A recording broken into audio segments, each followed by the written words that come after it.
Good evening. पैदाइश की किताब उसका 7वां बाब और पहली आयत से हम पढ़ेंगे। Genesis chapter 7 starting at verse 1। और खुदावंद ने नूह से कहा कि तू अपने पूरे ख़ानदान के साथ कश्ती में आ, क्योंकि मैंने तुझी को अपने सामने इस ज़माना में रास्तबाज देखा है। कुल पाक जानवरों में से 7-7 नर और उनके मादा, और उनमें से जो पाक नहीं हैं 2-2 नर और उनकी मादा अपने साथ ले लेना। और हवा के परिंदों में से भी 7-7 नर और मादा लेना, ताकि ज़मीन पर उनकी नस्ल बाकी रहे। क्योंकि 7 दिन के बाद मैं ज़मीन पर 40 दिन और 40 रात पानी बरसाऊँगा, और हर जानदार शय को जिसे मैंने बनाया ज़मीन पर से मिटा डालूँगा। और नूह ने वो सब जैसा खुदावंद ने उसे हुक्म दिया था किया। और नूह 600 बरस का था जब पानी का तूफान ज़मीन पर आया। तब नूह और उसके बेटे और उसकी बीवी और उसके बेटों की बीवियां उसके साथ तूफान के पानी से बचने के लिए कश्ती में गए। और पाक जानवरों में से और उन जानवरों में से जो पाक नहीं, और परिंदों में से और ज़मीन पर के हर रेंगने वाले जानदार में से 2-2 नर और मादा कश्ती में नूह के पास गए, जैसा खुदा ने नूह को हुक्म दिया था। और 7 दिन के बाद ऐसा हुआ कि तूफान का पानी ज़मीन पर आ गया। नूह की उम्र का 6वां साल था कि उसके दूसरे महीने की ठीक 17वीं तारीख को बड़े समंदर के सब सोते फूट निकले और आसमान की खिड़कियां खुल गईं। और 40 दिन और 40 रात ज़मीन पर बारिश होती रही। उसी रोज़ नूह और नूह के बेटे सम, हाम और याफत, और नूह की बीवी और उसके बेटों की 3 बीवियां, और हर किस्म का जानवर और हर किस्म का चौपाया और हर किस्म का ज़मीन का रेंगने वाला जानदार और हर किस्म का परिंदा और हर किस्म की चिड़िया, ये सब कश्ती में दाखिल हुए। और जो ज़िंदगी का दम रखते हैं उनमें से 2-2 कश्ती में नूह के पास आए। और जो अंदर आए वो जैसा खुदा ने उसे हुक्म दिया था सब जानवरों के नर और मादा थे। तब खुदावंद ने उसको बाहर से बंद कर दिया। और 40 दिन तक ज़मीन पर तूफान रहा और पानी बढ़ा, और उसने कश्ती को ऊपर उठा दिया। सो कश्ती ज़मीन पर से उठ गई और पानी ज़मीन पर चढ़ता ही गया और बहुत बढ़ा, और कश्ती पानी के ऊपर तैरती रही। और पानी ज़मीन पर बहुत ही ज़्यादा चढ़ा और सब ऊंचे पहाड़ जो दुनिया में हैं छुप गए। पानी उनसे 15 हाथ और ऊपर चढ़ा और पहाड़ डूब गए। और सब जानवर जो ज़मीन पर चलते थे, परिंदे और चौपाए और जंगली जानवर और ज़मीन पर के सब रेंगने वाले जानदार और सब आदमी मर गए। और खुश्की के सब जानदार जिनके नतनों में ज़िंदगी का दम था मर गए। बल्कि हर जानदार शय जो रूए ज़मीन पर थी मर मिटी। क्या इंसान, क्या हैवान, क्या रेंगने वाला जानदार, क्या हवा का परिंदा, ये सब के सब ज़मीन पर से मर मिटे।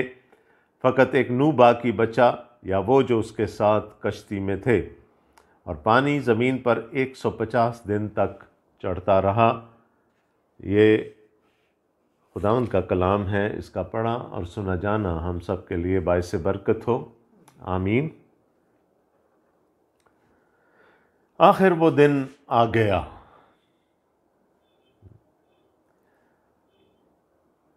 हम देख चुके हैं कि खुदा की रास्तबाजी 2 तरीक़ों से सेटिस्फाई हो सकती थी। उसकी राइचसनेस, उसकी जस्टिस 2 तरीक़ों से सेटिस्फाई हो सकती थी। एक तरीक़ा ये था कि वो इंसान को मिटा डाले, जो उसने किया। आज हम देखेंगे बनी नौ इंसान को क्या, सब जानदारों को खुदा ने मिटा डाला।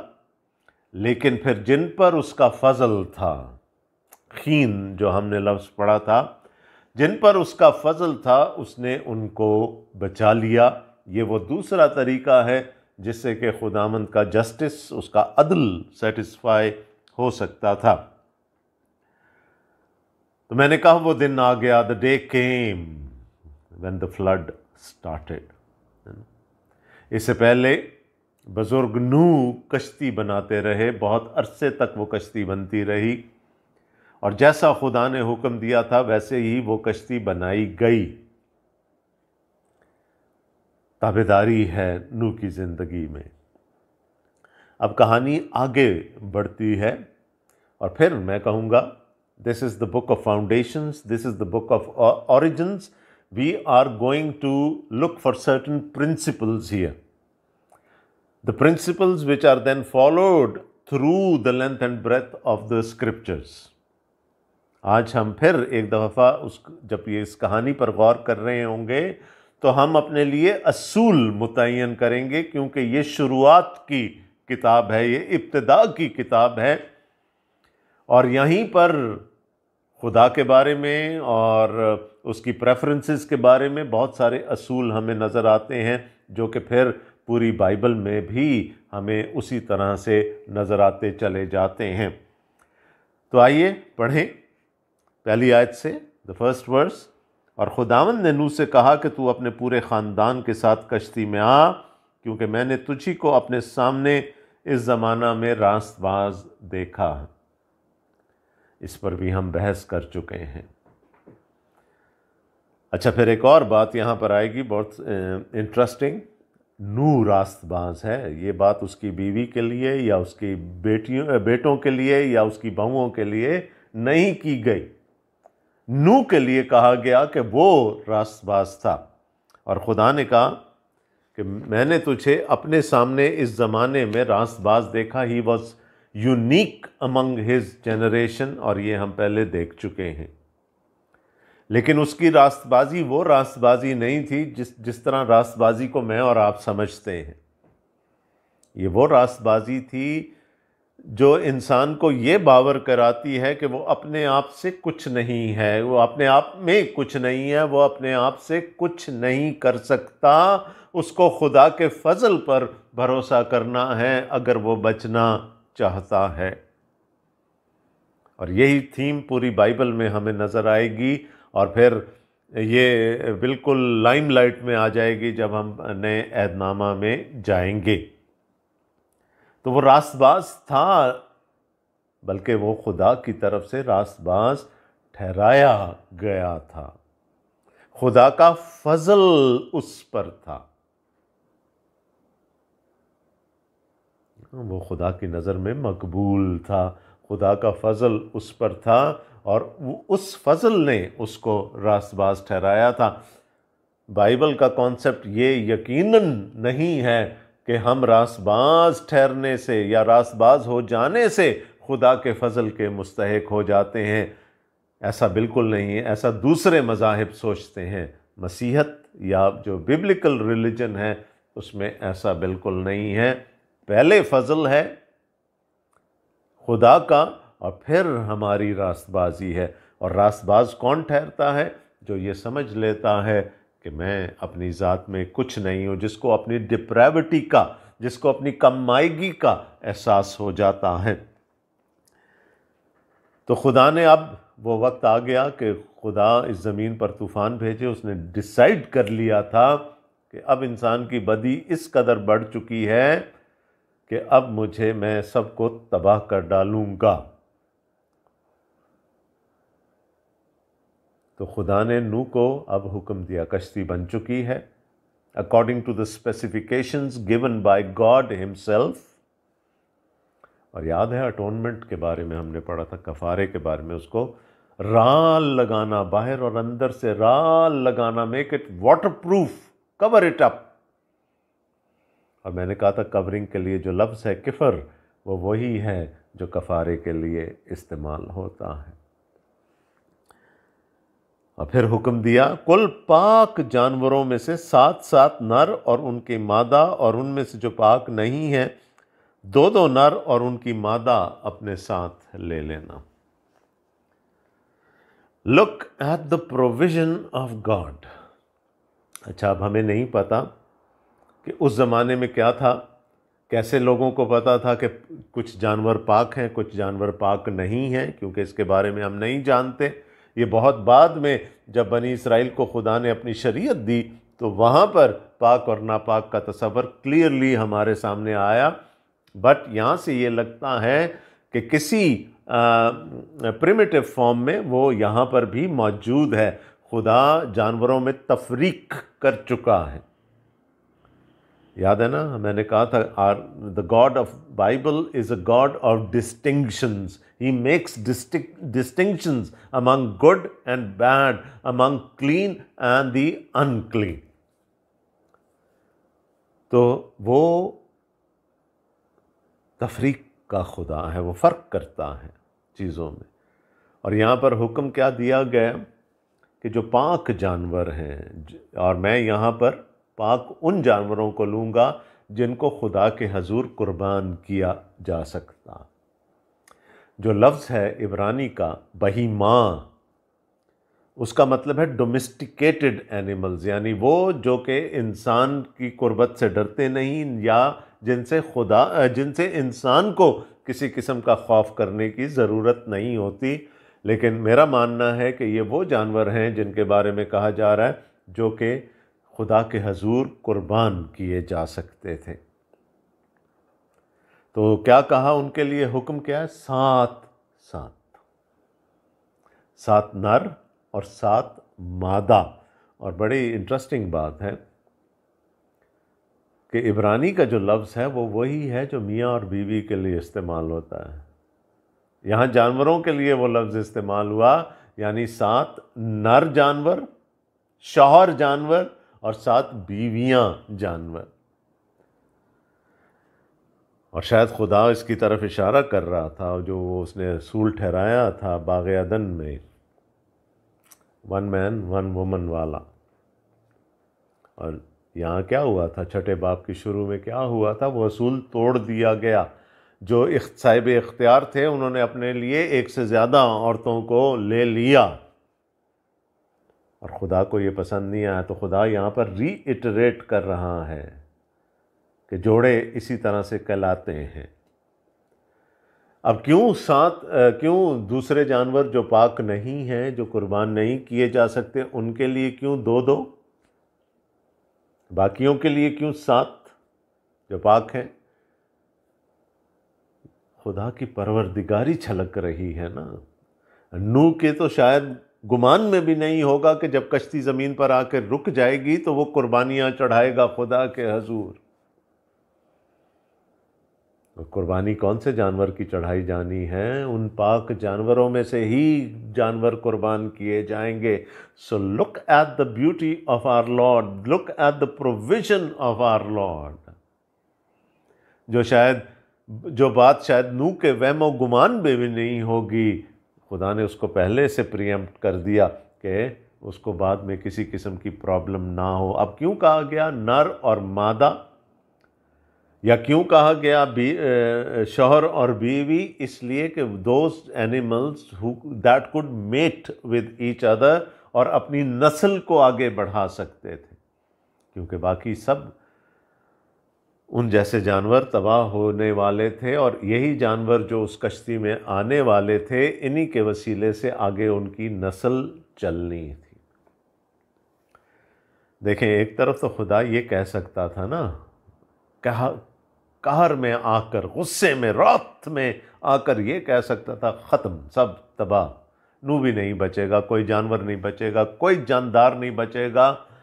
माई experiment failed, I am sick and tired of it, I am not going to repeat it again. लेकिन याद करें, खुदा अहद कर चुका है, खुदा बरकत दे चुका है आदम को और हवा को। और मैंने कहा था आदम यानी नस्ल इंसानी को बरकत दे चुका है कि फलो फूलो और ज़मीन को महकूम करो। तो जैसे जब हम क्या करते हैं, जब कंप्यूटर में जब तंग करने लगता है कंप्यूटर, हमें कोई काम नहीं हो रहा होता, तो हम कहते हैं यार इसको रीबूट कर लो। तो probably God is going to reboot the world with Noah and his family. And yet God knows it's not going to work. खुदा को पहले से पता, लेकिन वो जो बरकत दे चुका है वो बरकत वापस नहीं लेने वाला। वो अहद कर चुका है, वो अपने अहद से नहीं फिरने वाला। नस्ल इंसानी रहेगी, जो जानदार उसने क्रिएट किए हैं वो रहेंगे। अब क्या हुआ? 7-7 और 2-2। What is the reason? खुदा सबको तबाह करके एक दफा फिर भी क्रिएट कर सकता था ना, उसकी कुदरत में है। But he wanted the same humanity to continue, but now through one man. और हवा के परिंदों में से भी 7-7 नर और मादा लेना, ताकि ज़मीन पर उनकी नस्ल बाकी रहे। क्योंकि 7 दिन के बाद मैं ज़मीन पर 40 दिन और 40 रात पानी बरसाऊंगा, और हर जानदार शय को जिसे मैंने बनाया ज़मीन पर से मिटा डालूंगा। This is my plan Noah. I am going to destroy everything, and this time I am going to destroy it with water. पानी से तबाह कर दूंगा। मैं ज़मीन पर पानी बरसाऊंगा, इस कदर पानी बरसाऊंगा कि सब कुछ ख़त्म हो जाएगा। और नूह ने वो सब जैसा खुदावंद ने उसे हुक्म दिया था किया। यहाँ पर एक और बिब्लिकल प्रिंसिपल को सीखने की हमारे लिए ज़रूरत है। देखें, खुदा नूह पर फजल कर चुका है। नूह ऑलरेडी उसकी नज़रों में मकबूल ठहर चुका है। The keen of the Lord was upon Noah. मैं फिर कह रहा हूँ, इसलिए नहीं था कि नूह ने कोई अच्छे काम किए थे। नो, ये इसलिए था कि खुदा ने उसको चुन लिया था कि उस पर अपना फजल करे। बाइबल का खुदा पहले फजल करता है, फिर ताबेदारी का तकाजा करता है। और ये आगे चलकर ये थीम हम पूरी बाइबल में देखेंगे। दूसरे माबूद पहले ताबेदारी का तकाजा करते हैं और फिर कहते हैं कि हम सोचेंगे कि फजल करना है या नहीं। And this is a big difference between the God of Bible and all the other gods with a small g. दूसरे तमाम माबूदों में और बाइबल के माबूद में खुदा में एक ये बहुत बड़ा फ़र्क है।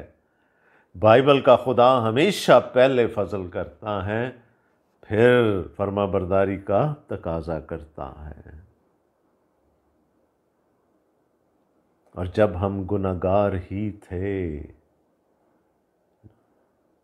तो उसने अपने बेटे को भेज दिया, उसने हम पर फजल कर दिया। ये कभी नहीं होगा कि बाइबल का खुदा शर्त रख दे कि ये करोगे तो मैं फजल करूँगा। ये बाइबल की तालीम नहीं है। यहाँ पर क्या है? और नूह ने वो सब जैसा खुदावंद ने उसे हुक्म दिया था किया। नूह की रास्तबाजी इन कामों पर, खुदा की फरमाबरदारी पर डिपेंडेंट नहीं थी। उसने ये सब इसलिए किया, खुदा की ताबेदारी इसलिए की कि उस पर खुदा का फजल हो चुका था और वो खुदा के फजल में रहना चाहता था। याद है, वो खुदा के साथ चलता रहा। क्यों चलता रहा? Because he wanted to stay in the grace of God. वो खुदा के फजल में रहना चाहता। प्रिंसिपल्स है ना, और यही प्रिंसिपल्स आपको पूरी बाइबल में नज़र आएंगे, और जहाँ जहाँ नज़र आएंगे मैं उनकी निशानदही करता रहूँगा। 5वें बाब के आखिर में हमने पढ़ा था नूह 500 बरस का था जब उससे सम, हाम और याफत पैदा हुए। और एक सदी में, 100 साल में बहुत कुछ हो गया। वो बच्चे जवान भी हो गए, उनकी शादियां भी हो गई। दूसरी तरफ खुदा ने नूह पर अपना फजल भी दिखा दिया और नूह को कश्ती बनाने का हुक्म भी दे दिया। इट टुक इस एक सेंचुरी में, फ्रॉम 500 ईयर्स टू 600 ईयर्स, चीज़ें तब्दील हो गई। बहुत कुछ चेंज हो गया। और अब क्या है, अब वो दिन आ गया है कि खुदा ने हुक्म दिया नूह को कि अपनी फैमिली समेत और उन जानवरों समेत जिनका मैंने तुझे हुक्म दिया है, तो उस कश्ती में, उस आर्क में आ जा। और मैं पहले भी कह चुका हूँ, it would have been the Queen Elizabeth II of its time. Luxury liner, पता नहीं लग्जरी उसमें थी या नहीं थी, but still it was life saving. और नूह 600 बरस का था जब पानी का तूफान ज़मीन पर आया। तब नूह और उसके बेटे और उसकी बीवी और उसके बेटों की बीवियां उसके साथ तूफान के पानी से बचने के लिए कश्ती में गए। देखें, नूह के लिए तो हम पढ़ चुके हैं ना कि खुदा का फजल उस पर था, वो रास्तबाज था। लेकिन कहीं उसकी बीवी के बारे में हमने ये नहीं पढ़ा, ना हमें बताया गया, ना उसके बेटों के बारे में, ना उसकी बहुओं के बारे में ये बताया गया। तो इसका क्या मतलब है कि ये इंसान की रास्तबाजी पर डिपेंडेंट नहीं था ये फैसला। मैंने कहा था ना, खुदा एक तरफ डिस्ट्रॉय कर सकता है, मार सकता है, ख़त्म कर सकता है, दूसरी तरफ वो फजल कर सकता है। और फजल किन पर करता है? क्या वो जो बहुत पहले से रास्तबाज हो? नो, मुझ पर, आप पर, हम जैसे लोगों पर खुदा का फजल होता। तो नूह के बेटे भी चुन लिए गए, उसकी बहुएं भी चुन ली गई, उसकी बीवी भी चुन ली गए, और वो सब के सब लिखा है कश्ती में गए।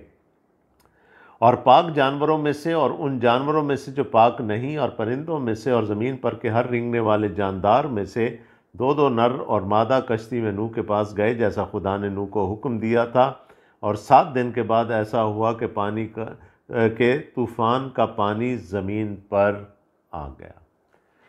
तो from the time God commanded Noah and his family and the animals to enter into the ark to the time that the flood came was 7 days. 7 दिन में, जिस तरह से खुदा ने 6 दिन में सारा कुछ तख्लीक किया था, 7वें दिन उसने आराम किया, प्रॉबेबली 7वें दिन कश्ती का दरवाज़ा भी बंद हो गया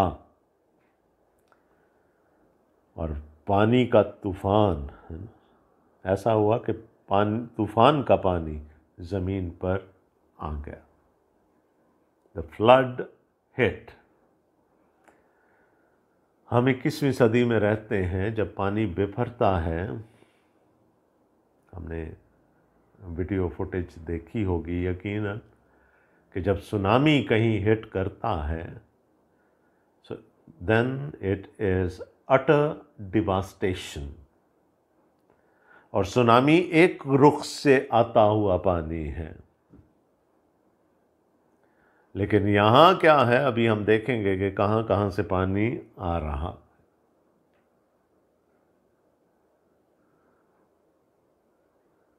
अब क्या हुआ, एक ठिकाना है सिर्फ बचने के लिए उस तूफान से, उस जजमेंट से। This is the judgement of God. खुदा की अदालत है ना, उसने फैसला कर दिया। एक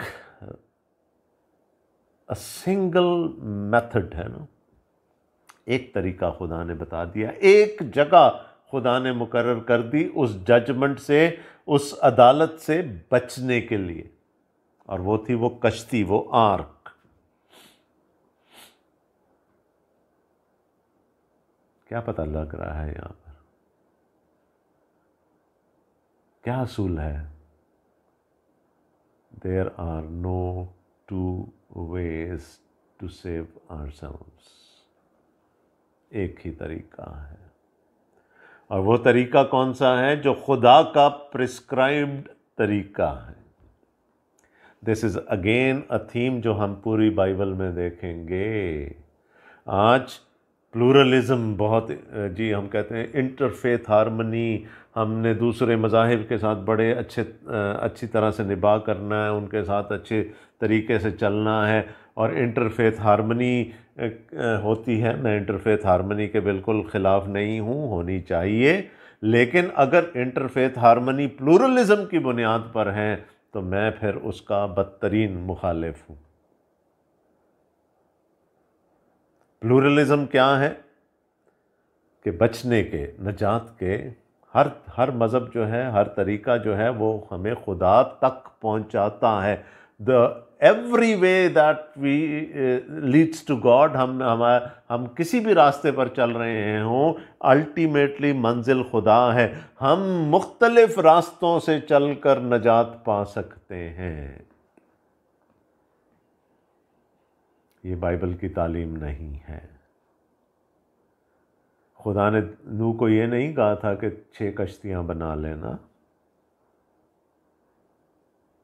कितनी मैसिव एफर्ट होगी ना वो एक कश्ती बनाना जिस पर इतने जानदार सरवाइव कर सकें 150 दिन के लिए। What a massive effort it would have been in those times. तो खुदा कह सकता था, नूह चल मैं तेरे पड़ोसी को भी कहता हूँ वो भी एक कश्ती बना लेता है, मैं किसी और को भी शहर में कह देता हूँ वो भी एक कश्ती बना लेगा, जो जो इन कश्तियों में आ जाएगा बच जाएगा। नो वे, नो वे देर। अगर खुदा एक है ना, अहद, जैसे इब्रानी में अहद और अरबी में अहद कहते हैं, अगर खुदा एक है तो फिर उस तक पहुंचने का रास्ता भी एक होना चाहिए। पौलुस रसूल कहते हैं खुदा एक है और दरमियानी भी एक है, यानी खुदावंद Yeshu Masih. There can not be two ways or more than two ways. अगर किसी के ज़हन में ये खनास समा चुका है तो समझिएगा कि ये बहुत बड़ी बिद्दत है, बहुत बड़ी बिद्दत है। ये एक खुदा है अगर, और हम उसको एक मानते हैं, अहद अखद मानते हैं, तो फिर उस तक पहुंचने का रास्ता भी एक है। एक ही कश्ती थी। ये नहीं कहा खुदा ने कि जो सबसे ऊंचे पहाड़ पर पहुंच जाएगा वो बच जाएगा। नो वे। एक तरीका, और वो भी कौन सा तरीका? जो खुदा ने प्रिस्क्राइब किया, जो खुदा ने बताया, कश्ती का। खुदा ने 2 या 3 तरीके नहीं ठहराए। तो क्या है? बचना है जजमेंट से खुदा की, तो फिर एक ही तरीका है। और फिर नए अहदनामे में जब आते हैं तो फिर दरमियानी एक ही है, तरीका भी एक ही है। राह, हक और जिंदगी मैं हूँ। कोई मेरे बगैर बाप तक आ नहीं सकता। तो ये है खुदा का ठहराया हुआ तरीका। 11वीं आयत देखें। नूह की उम्र का 6वां साल था कि उसके दूसरे महीने की ठीक 17वीं तारीख को बड़े समंदर के सब सौते फूट निकले और आसमान की खिड़कियां खुल गईं। दोनों तरफ से पानी आना शुरू हो गया। डीप, वेरी डीप एबिसेस, जो सौते थे, जहाँ पर ज़मीन की गहराई में पानी था, इतनी गहराई में कि शायद इंसान वहाँ तक पहुँच ना सके, वो सौते भी फूट पड़े। और आसमान की तो जैसे चिमनियाँ खुल गईं, खिड़कियाँ खुल गईं, इस तरह से पानी बरसने लगा। और 40 दिन और 40 रात ज़मीन पर बारिश होती रही। जहाँ 40 का लफ्ज़ आएगा, अदद आएगा खुदा के पाक कलाम में, आप समझ लीजिएगा ये ट्रांजिशन का अदद है, तब्दीली का। चीज़ें तब्दील हो जाती हैं। जहाँ 40 आएगा वहाँ पर तब्दीली होगी, ट्रांजिशन होगी, एक हालत से निकलकर दूसरी हालत में जाने के लिए तब्दीली होगी।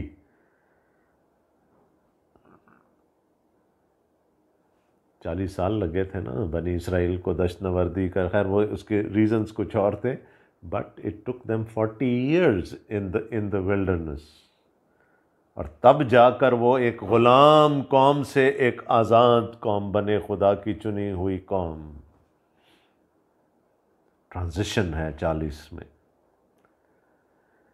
और 40 दिन और 40 रात ज़मीन पर बारिश होती रही। इस साल एक दिन की बारिश नहीं हम सहार पाए थे। 40 रात और 40 दिन ज़मीन पर बारिश होती रही। उसी रोज़ नूह और नूह के बेटे सम, हाम और याफत और नूह की बीवी और उसके बेटों की 3 बीवियाँ। कुछ जो इन लिनिएजेस पर ईमान रखने वाले मज़ाहिब हैं उसमें कहा जाता है नहीं जी, सिर्फ नूह और नूह की बीवी बच्चे थे, क्योंकि वहाँ पर रास्तबाजी का कॉन्सेप्ट कुछ और है। लेकिन यहाँ पर बार बार हमें 3 नाम बताए जा रहे हैं, सम, हाम, याफत। उसके बेटे भी उसके साथ बचा लिए गए। अगेन अपनी अच्छाई की वजह से नहीं, अपने बाप की अच्छाई की वजह से नहीं, खुदा के फजल की वजह से। और हर किस्म का जानवर और हर किस्म का चौपाया और हर किस्म का ज़मीन का रेंगने वाला जानदार और हर किस्म का परिंदा और हर किस्म की चिड़िया, ये सब कश्ती में दाखिल हुए। और जो ज़िंदगी का दम रखते हैं उनमें से 2-2 कश्ती में नूह के पास आए। नूह को जाना नहीं पड़ा। God called them and they responded. खुदा ने शायद दूसरों को भी इससे पहले बाकी बनी नौ इंसान को भी आवाज़ दी होगी, लेकिन वो अपनी रविश से बाज नहीं आए थे।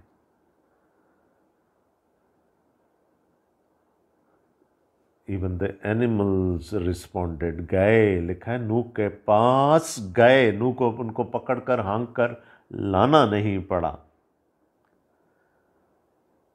और जो अंदर आए वो जैसा खुदा ने उसे हुक्म दिया था, सब जानवरों के नर और मादे के, बार बार ये नर और मादा पर जोर दिया जा रहा है। और इसका मतलब यही है कि खुदा का मतमय नज़र क्या था कि वो फिर से इन्हीं की वसीले से जो बचाए जाएंगे, खुदा इस दुनिया को दोबारा आबाद करेगा।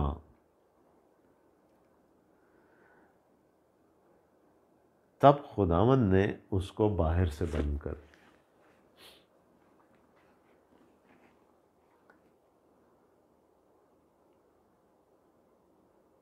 क्या नूह नहीं कर सकता था अंदर से बंद उसको? लिखा है खुदा ने उसे बाहर से बंद कर दिया। God sealed it. Again provision.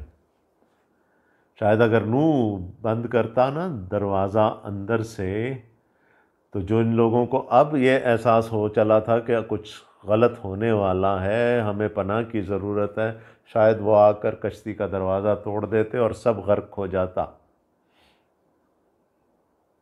जब खुदा ने सील कर दिया, बंद कर दिया, तो इसका मतलब है अब उसे कोई और नहीं खोल सकता। हम कितनी आसानी से लोगों के लिए खुदा की बादशाही के दरवाज़े खोल देते हैं और खुदा की बादशाही के दरवाज़े बंद कर देते हैं। ये तो नहीं जा सकता ना।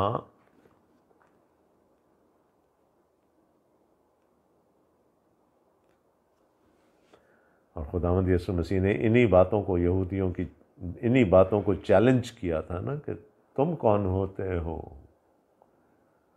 कि गैर कौमों को खुदा की बादशाही से बाहर निकाल दो, कसबियों को, महसूल लेने वालों को, गुनहगारों को खुदा की बादशाही से बाहर निकाल दो। God said you would, Jesus said you would be surprised,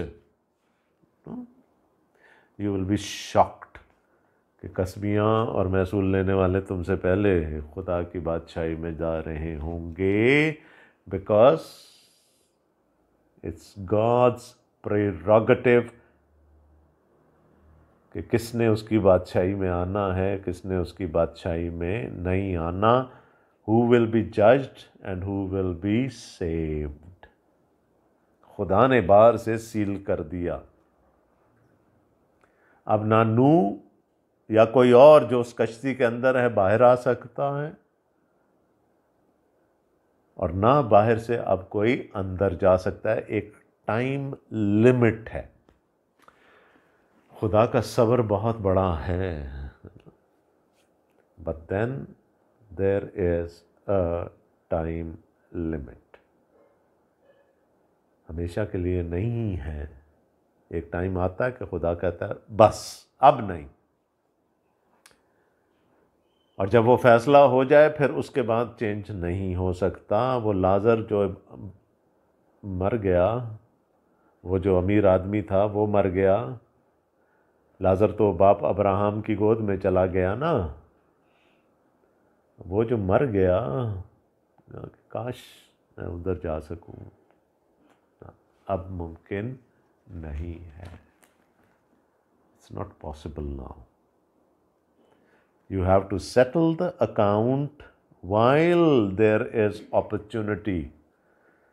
जिसको हम बददियानत समझते हैं, खुदा उसको श्रूड मैनेजर कहता है कि जिसने अकाउंट्स को सेटल कर लिया उस घड़ी के आने से पहले।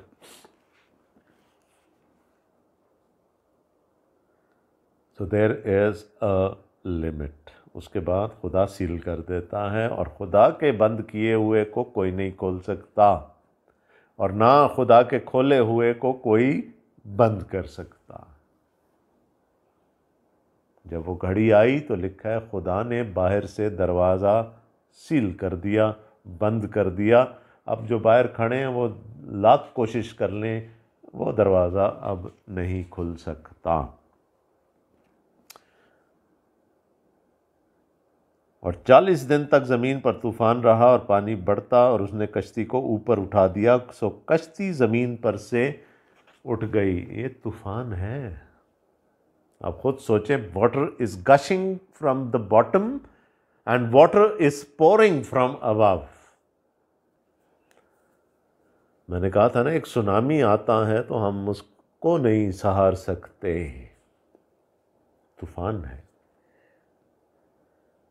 उस तूफान ने सबको गर्क कर दिया,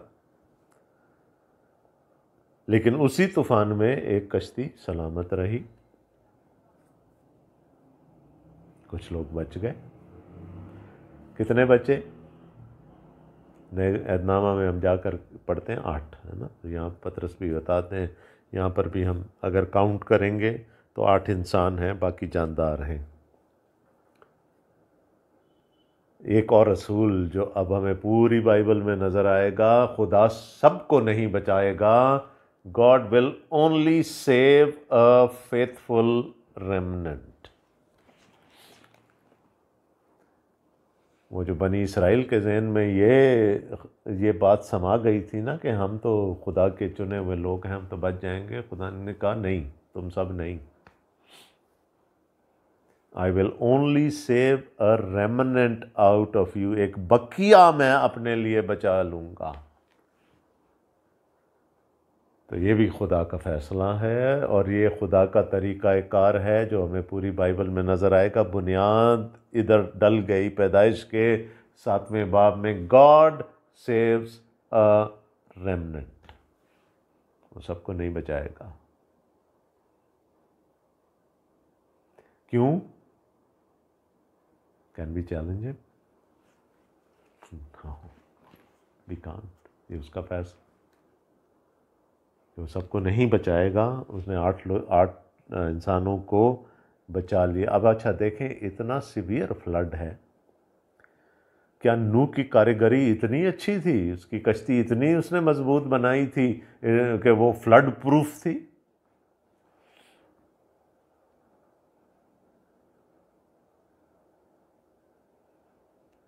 बूढ़ा नूह, गोफर की लकड़ी की कश्ती, ऊपर राल लगी हुई। कितना तूफान, किस हद तक उस तूफान को सहती वो।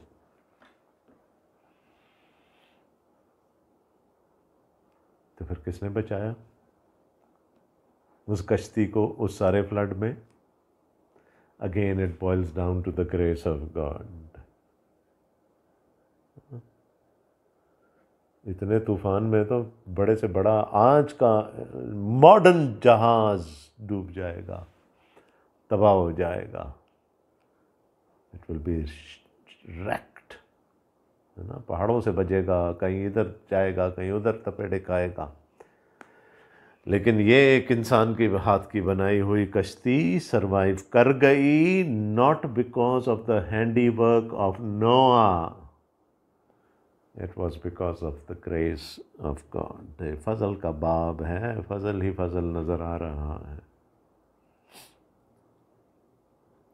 और पानी ज़मीन पर चढ़ता ही गया और बहुत बड़ा, और कश्ती पानी के ऊपर तैरती रही।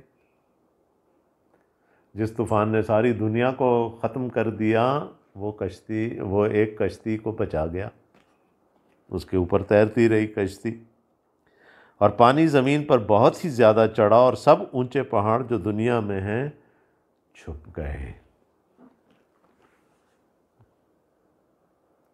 पानी उनसे 15 हाथ और ऊपर चढ़ा और पहाड़ डूब गए। आप खुद सोच लें कहाँ तक गया होगा। वहाँ तक पहुँच के फिर ऑक्सीजन भी कम होना शुरू हो जाती है एटमॉस्फेयर में। किसने बचा लिया? या हम कहें जी उस वक्त तो हमें ये नहीं पता था ना कि एटमॉस्फेरिक प्रेशर भी कोई चीज़ होता है, ऑक्सीजन का प्रेशर भी कोई चीज़ होता है, वो तो कम होती चली जाती है। आज जो कोविड निमोनिया के पेशेंट्स हैं, उनसे किसी से पूछिए जिन्होंने सरवाइव किया हो कि क्या हालत होती है कि जब आपकी ऑक्सीजन सैचुरेशन कम होने लगती है। और फिर एक कश्ती में इतने जानदार जिनको सबको ऑक्सीजन की ज़रूरत है, तो किसने, वो वहाँ तो छत से मास्क भी नहीं टपकते होंगे ना, किसने प्रोवाइड की होगी वहाँ पर वो ऑक्सीजन सारी? Provision of God. नू कितना भी बड़ा अच्छा आर्किटेक्ट क्यों ना हो जाए, कितनी भी अच्छी कश्ती बना ले, ऑक्सीजन का क्या करेगा? फिर एक और बात देखिए, पहाड़ डूब गए। पहाड़ पुराने ऐदनामा में बुलंदी की अलामत थे, है ना। पहाड़ डिफेंस की अलामत थे। जो शहर पहाड़ पर बसा है ना, उसको कुछ नहीं होने। और पहाड़ गैर कौमों के खुदाओं का बसेरा था। लिखा है कि वो भी 15 हाथ पानी उनसे भी ऊपर चढ़ गया। God is declaring his sovereignty over everything here।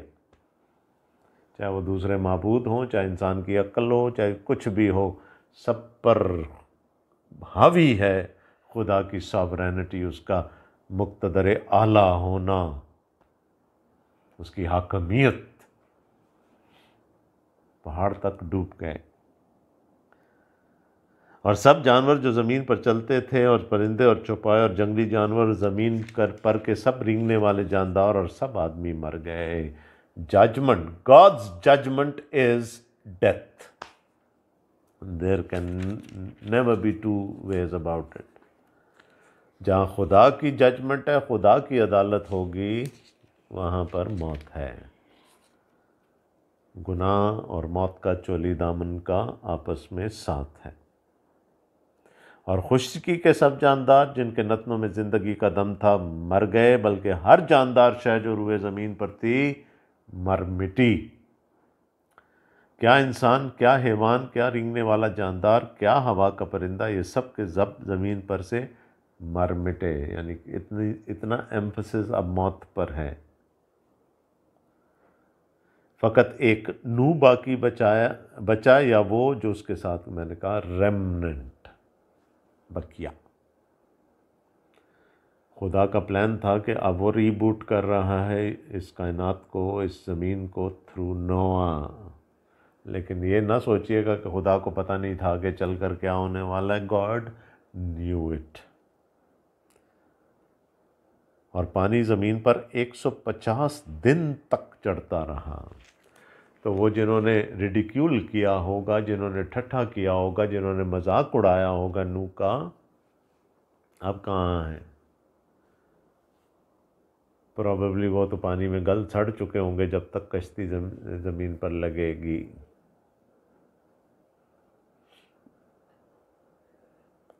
असूल क्या है? असूल ये है कि खुदा बहुत साबिर है, बहुत सब्र करने वाला है, but there is a limit. जब वो लिमिट क्रॉस होने लगती है फिर खुदा हतमी फैसला करता है, अदालत करता है, दैट जजमेंट इज़ डेथ। लेकिन दूसरी तरफ ये उसका फजल है कि वो एक बकिया को बचा लेता है, और उसने एक बकिया यहाँ पर बचा लिया। और वसीला क्या बना बचने का? एक कश्ती। मैं जोर देकर कह रहा हूँ, one ark. There were no two arks or more than two arks, one ark. खुदा का फजल हासिल करने का, बचने का सिर्फ एक ही तरीका होता है।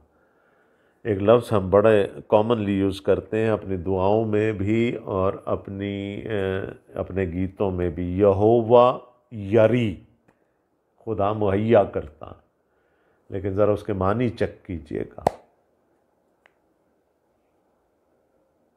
क्या लिखा है वहाँ, आगे चल के हम देखेंगे। खुदावंद अपने पहाड़ पर मुहैया करता है, जो जगह उसने ठहराई है वो वहाँ मुहैया करता है। ये नहीं कि हम यहोवा यरी यहोवा यरी यहोवा यरी जपते रहें और हर चीज़ जो है हमारी झोली में गिरती रहेगी। No, at the prescribed place by God. और बहुत दफ़ा हम खुदा की बताई हुई जगह पर जाना ही नहीं चाहते। बहुत सारे असूल आज हमने सीखे, शुरुआत हो गई उनकी, और उनको हम पूरी बाइबल में देखते चले जाएंगे। खुदावंद आप सबको बड़ी बरकत दे। आमीन।